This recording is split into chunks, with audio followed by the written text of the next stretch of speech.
All right, welcome back to the Trauma Therapist Podcast. My name is Guy McPherson. My mission is to raise the awareness of trauma and to support and inspire new trauma therapists just starting out on the trauma-informed journey. I do that with my membership community, Trauma Therapist 2.0, my online courses and workshops, and the Trauma Therapist newsletter. If you're a therapist of any kind and you work with individuals who've been impacted by trauma, I invite you to head on over to my website at thetraumatherapistproject.com. That's thetraumatherapistproject.com. All right, let's get started. All right, here we go. So 5, 4, 3, 2, and 1. All right, folks, welcome back to the Trauma Therapist Podcast. I am very excited to have as my guest today, Dr. Cameron Froude. Cami, welcome. Thank you. Thank you for having me. You are welcome. So Dr. Froude is the founder of Bliss In Being, a healthcare company that provides psychotherapy and coaching to individuals, couples, and families recovering from chronic stress and trauma. Dr. Froude earned her PhD in Human Development and Family Studies at the University of Connecticut and completed a postdoctoral fellowship in family medicine education at the University of Colorado School of Medicine. Dr. Froude is an EMDR certified licensed therapist and clinical supervisor. She has over 10 years of experience helping trauma survivors tap into their resilience and thrive in all areas of their life.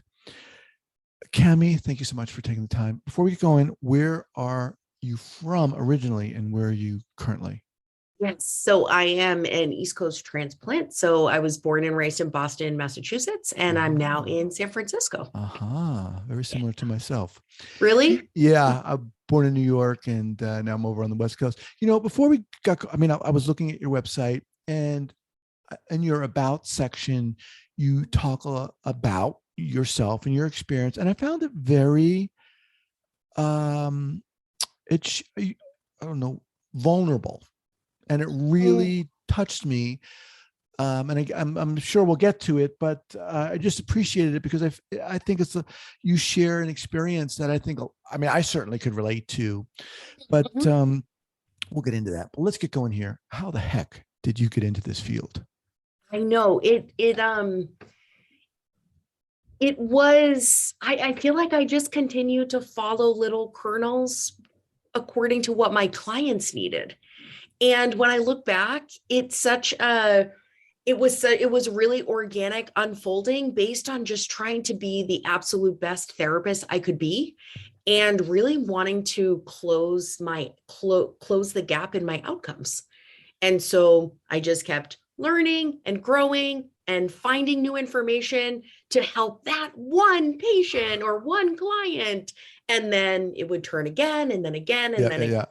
Well, what about before you got there? How did you decide to become a therapist or get into that field in the first place? Therapist. Yeah, I think I was always someone who I think very broadly liked to see people grow and learn. Ever since I was little, I feel very grateful. I don't have I have other vices, but I don't have like a jealousy gene. I don't have that proclivity. And so when I would see someone in my class get a scholarship or get a really great grade, I would feel really excited for them, particularly if I had helped them in some sort of way. And so from a really early age, I enjoyed seeing people succeed. And it wasn't until I started to see people succeed in spite of something that I started to wonder if I could influence that process and support people in their success in spite of something like a divorce, because I'm thinking I was in middle school. So things that I would see around me, a divorce, the death of a family member, a classmate that I had was removed from her family, from Child Protective Services. And I remember just thinking at a really young age, just very, benignly, I guess, how is this person going to do on our math test if they're now in a new home? And just kind of thinking, wow, this person needs extra support, extra help, and also benefiting from that myself. Just like all of us have had difficult times. My parents divorced when I was younger. And my dad had some mental health issues, and I was the beneficiary of help and love and support for my family and from a therapist from a super young age. I started doing therapy when I was 14 and continued with that same therapist until I was about 26. Holy moly. Why did you start at 14? Because of your parents' divorce? Divorce, yeah. And, just I would say,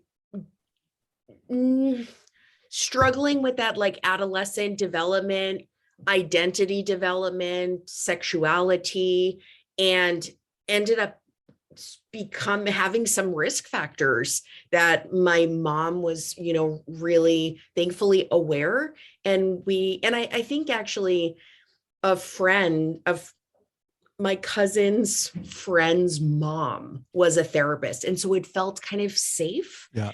And so I started to see that person and then just continued. So yes, I think all in all, it was witnessing resilience, witnessing success, seeing the power of a supportive, loving person in your corner, and then wanting to provide that for others, just as it had been provided for me. So you, at some point, did you study psychology in undergrad, or how did the?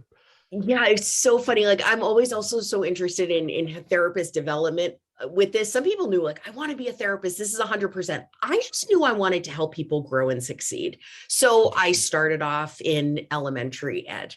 Okay. And so that was my, and this is definitely not reflective. It shouldn't be of this internship. I think it was my own lack of awareness of how to self-regulate. I went into my first, teaching practicum as like a 18 or 19-year-old and just fled. It was like, this is definitely not for me. I'm out. Yeah, not for me. And transitioned into human development and family studies, thinking, let me just try to understand this, to try to understand human development as a whole and see where I can fit in. Yeah. Then went and got a master's in psychology, another one in marriage and family therapy, and then ended up doing the PhD. Okay. So help me understand how your experience or experiences of stress, of anxiety,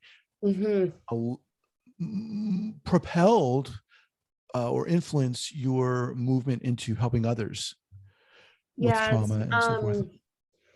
It's interesting. I saw them a bit as parallel for a long time.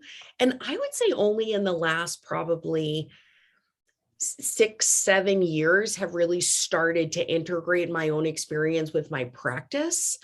I had to do a lot of unlearning. I was trained in pretty traditional modernist notions of therapy that everything should always be separate. And that the client and the therapist should, that should be separate. You really have to track the counter transference and transference. And so I lived like that for a long time. And so I considered them relatively separate.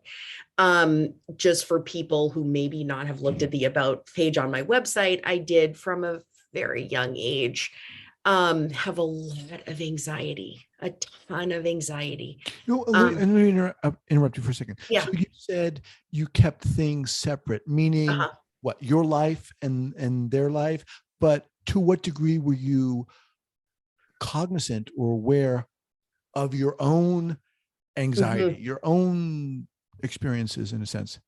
I would say very, very aware and working really, really hard to manage it and get it under control. Okay. And I only really learned that sharing that experience with clients and really integrating that into my work was a huge benefit to my clients. So I was kind of doing that in secret for a really, really long time, thinking that it was actually like how could people trust me to help them if I had anxiety or if I had OCD that was unmanaged. And then finally I started coming out of the shadows, so to speak. And so I just want to thank you for noticing that on my website, because it's newer for me to be doing that.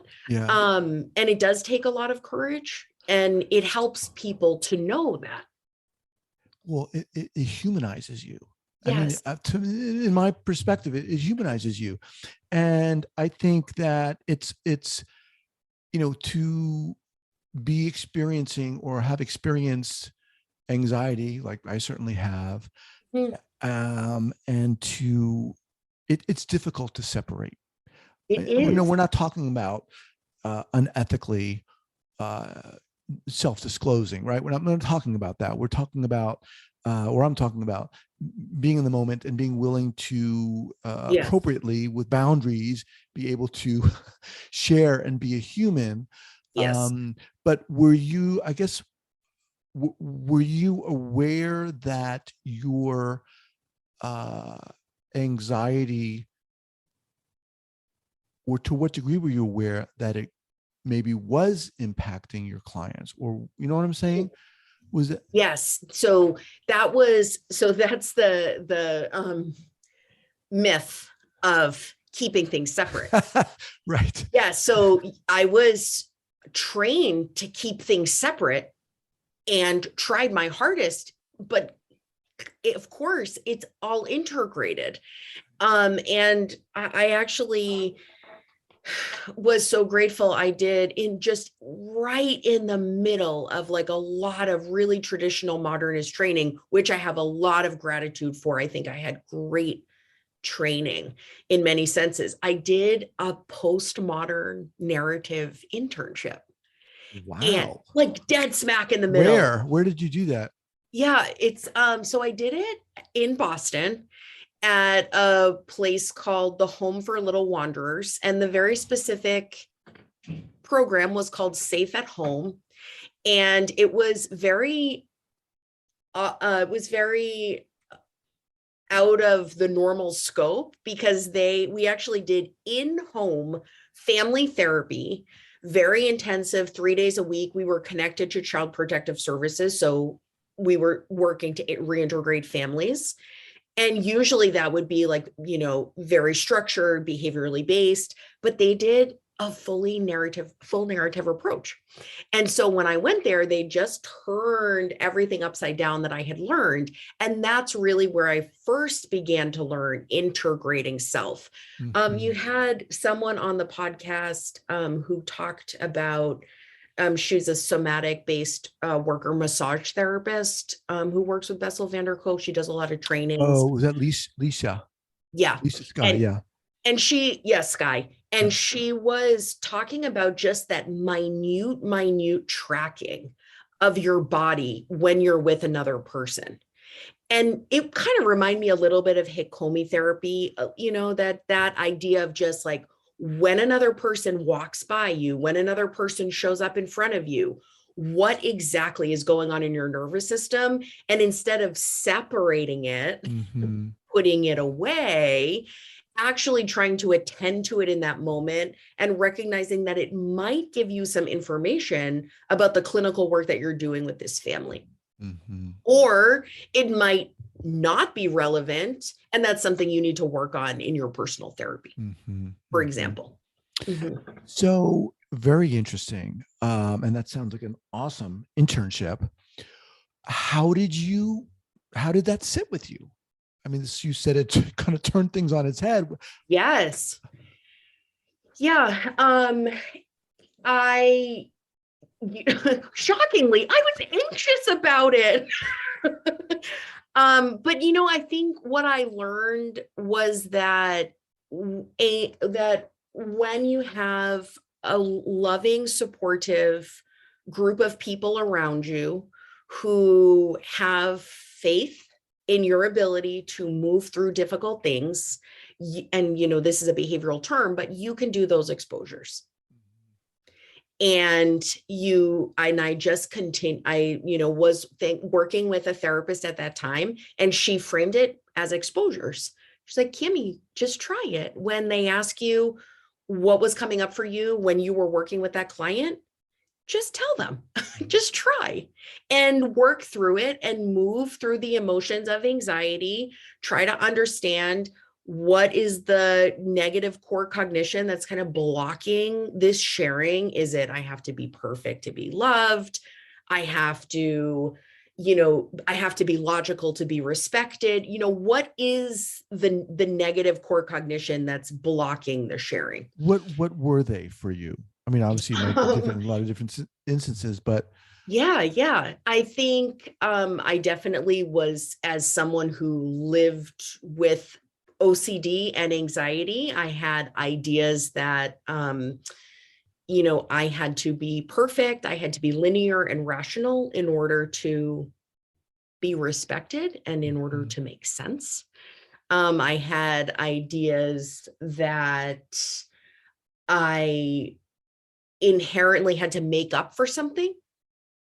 Like I always felt like I was just digging out of this hole. Don't know why, not really sure. Right. But I was always like a couple steps behind. And I was never really behind. Yeah. So it's just like a complete social construct.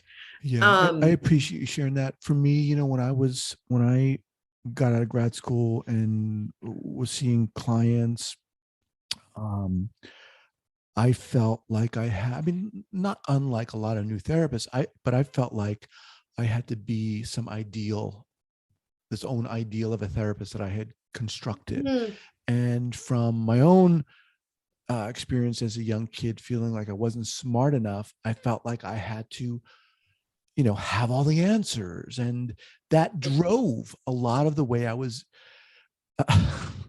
working. And we all know how that works. It backfires, and I got to a point, I was working with young kids, and I mm, got to a young point where I was just able to cut out the BS and just be as human as I could be. And it was such a powerful experience for me. And it really helped. definitely.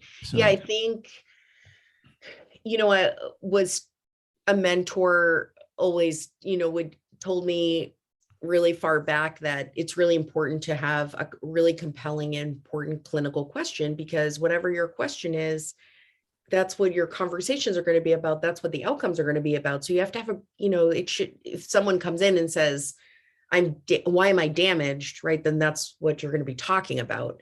And mhm. so I always have tried to shift when I go into therapy with a client as the therapist, um, to ask, like, how can I show up in the clearest sense for their healing? Mhm. Not for my perfection, not for Right. my ego, and it distills our work in a way that's helpful Yeah. in staying focused in what the goal is and what we're doing. So yeah, I agree. Just going in as pure and human as possible. Mhm. So this sounds, I mean, obviously this was a pretty a transformative experience for you doing this internship. So you came out of that, and then what did you do? What were you Yeah, working? so then I was finishing my doctoral program, and I think I've always, maybe listeners can relate to this, is having this tension between, am I going to be on the ground doing the work, or am I going to be in an ivory tower doing research? And there was just this tension of Mhm. kind of the more, let's get down to it and do it, or let's think about it and research and do something more intellectual and propel in that way. So there was always this tension. And so just saying, okay, well, I'm not going to figure it out now. I'm just going to continue to do both. And I did both for a long time, and then Wow. finally had to decide. So I was doing full-time clinical work in community-based mental health, and also completing my PhD. Okay. Yeah, so kept doing that, and actually it was perfect. I guess I would, one of the things that I've learned is definitely just to keep a toe maybe in all little areas. So if your foot is in clinical work, just try to write a chapter, or just try to write a short story, or go on a podcast, or um, thankfully I've been doing full-time trauma work for a long time, and I have never neared burnout. Hmm. This could be for a lot of reasons. I haven't had, severe health issues. I have a lot of privileges backing that up. Mhm. And also, I think it's the diversity a bit of impact. can make a difference for therapist resilience. Right, right. Yeah, I definitely have heard that before, and that makes a lot of sense to me too. So, Mhm. when did you found b- your company? Bliss In Being. Yeah. Yeah. So I I noticed with my clients that when I was in training and then through my doctoral program, I kept getting referrals from primary care doctors, and they were like, client would come, "Hi, my doctor referred me for therapy because I have stomach aches." I'm like, "Oh, what am I supposed to do about that?" And they said, "Well, the doctor said there's no organic cause, and so they said I should go to therapy."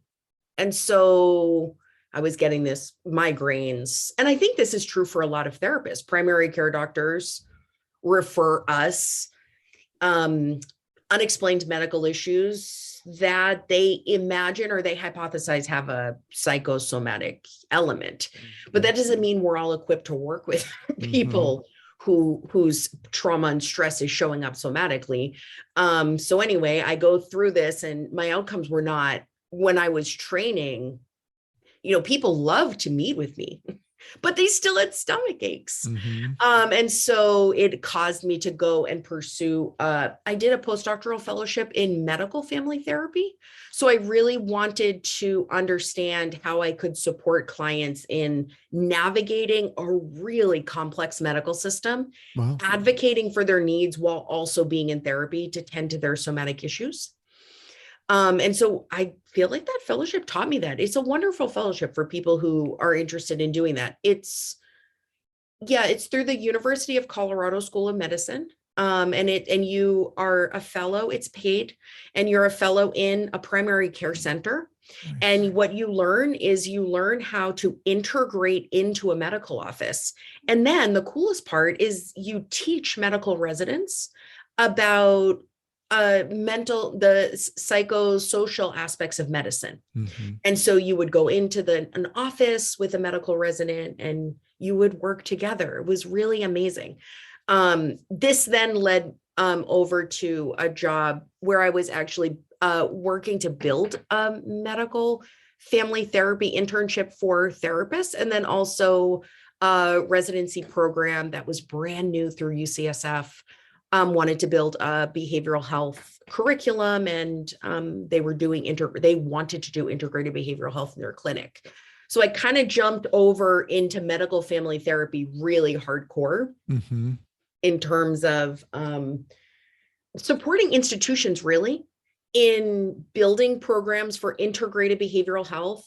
So like that client who needs to have the pap smear and also has vaginismus, that can happen like when those terms would be known.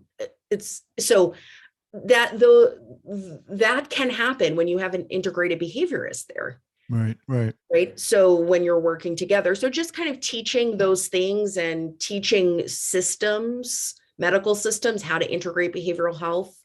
Um, and then I decided, okay, I think I want to do this on my own. I had launched the behavioral health curriculum at that residency. I had got my fellowship training and thought, okay, I think I'm equipped to go ahead and support people on my own. And that's how Bliss In Being was founded. Nice. Yeah. Wow. What a rich background you have. It's been fun. Really interesting. Yeah, Very it's been cool. really fun. So, all right, talk to us about Bliss and Being. Who do you serve? Who is your ideal client? Yes. So I work with individuals and couples and families where one or more members has a traumatic event that they're working through. So this trauma therapy with individuals. I'm an EMDR trained therapist, EMDR certified therapist, I should say. And like I think most good trauma therapists integrate a lot of modalities Mm-hmm. to tailor to what clients need, internal family system, somatic experiencing, just Yeah. figuring out like what does someone need in this moment and then using it. And then were you going to ask something? No, no, no. Okay, okay. Go ahead. And then the really cool thing that I didn't expect, but as a marriage and family therapist, people interestingly assume you're going to do marriage therapy. Good assumption. And so I started getting all these couples where one member had a trauma history and the other one didn't.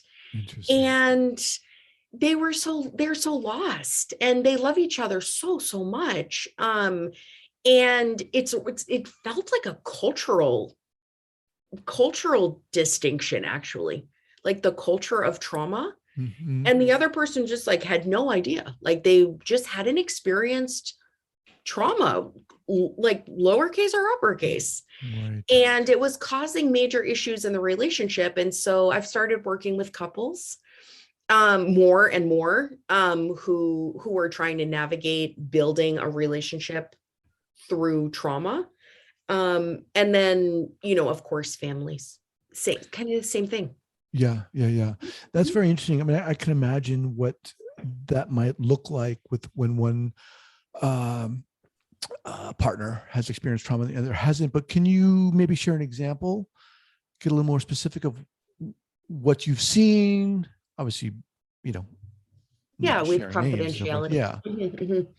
So it has been as far reaching as neither partner had experienced and I'm just want to specify, I mean, if we define trauma as, an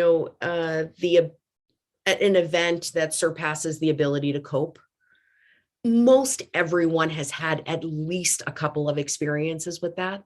Right. So, I just want to specify, I'm talking about a traumatic event where the capacity to cope was overcome for a long period of time. Got it. So not, most people could say like, yeah, there was this one time I was bullied and I started crying and and then 10 minutes later they were okay because they were Yeah. with their teacher. Okay. I just want to say that. Anyway, so it just is spanning from neither partner really experiencing a traumatic event. And then one partner is held up at gunpoint at an ATM. And then all of a sudden in that one moment, they don't have a shared history anymore. Yep. In that way. And I think acute stages of trauma, couples figure it out, right? Like, my partner just got held up at gunpoint. I need to take a couple of days off. I'm going to accompany that person to the doctor. But then when that person doesn't recover and they move into PTSD is when things get harder, because it becomes chronic. And that's a more difficult thing for a partner who hasn't experienced trauma or PTSD to understand. So now you have a partner with a chronic illness, hopefully that we're going to eradicate, but it's now, you're now in a partner with a chronic illness. And what does that mean? How do you want to show up in that, et cetera, et cetera. And then all the way on the other side where one partner has developmental trauma. Mm-hmm. So they were abused throughout major developmental milestones and the other partner was not. So something as simple as, hey, do you want to go out for dinner tonight? The other partner says, no, I'm not really in the mood. That partner takes it. It feels like a rejection, right, based on an unhealed attachment, and explaining that and trying to help the other person understand, like, this is not just your partner being difficult. Mm-hmm. This is actually a ruptured attachment that we can work on, we can heal, but just know it's not like your partner being finicky one day. And also, just because we have a name for it doesn't mean it can continue on with enabling. Right. Kind of both and. Wow, very intense. What do you think allows you to work in that context, in that setting? What do you think makes you effective? So many years of DBT. I think the more distress you can hold, the better you can be as a therapist. And maybe not as a person, but it's definitely helped me a lot. My threshold when I was especially, an adolescent, young adult, it was so low. I was just so anxious and worried and all the things. And so as the years went on, the distress tolerance increased. Also, as you get older, you experience your own trials and tribulations. I had a parent die of alcoholism last year, and you learn how to hold dialectics. You just learn how to honor your parent who died of mental illness and do the laundry and make an English muffin and show up for work. It's, like we're doing it now. We have a war going on and we're still in this podcast. We're still getting up. It's holding all the complexity and learning how to do that. That's been the key for me. Yeah. Awesome.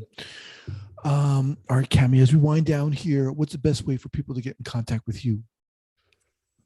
So you can go on my website. That's a really great place. Blissinbeing.com. You can also just put my name into Google. My cell phone is there. Just reach out to me. A lot of people just text me and reach out to me. I love that. So yeah. All right. And how about a go-to book recommendation, whether trauma related or not, or whatever? What would you share?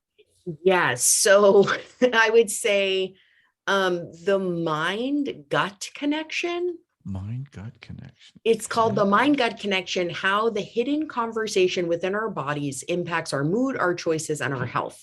You don't have to write all that down. If you just type in the mind-gut connection.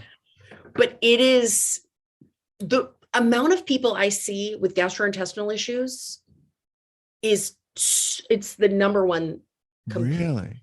Yes, it's huge. Either constipation, stomach pains, and then you kind of get into like the pelvic pain area. Awesome.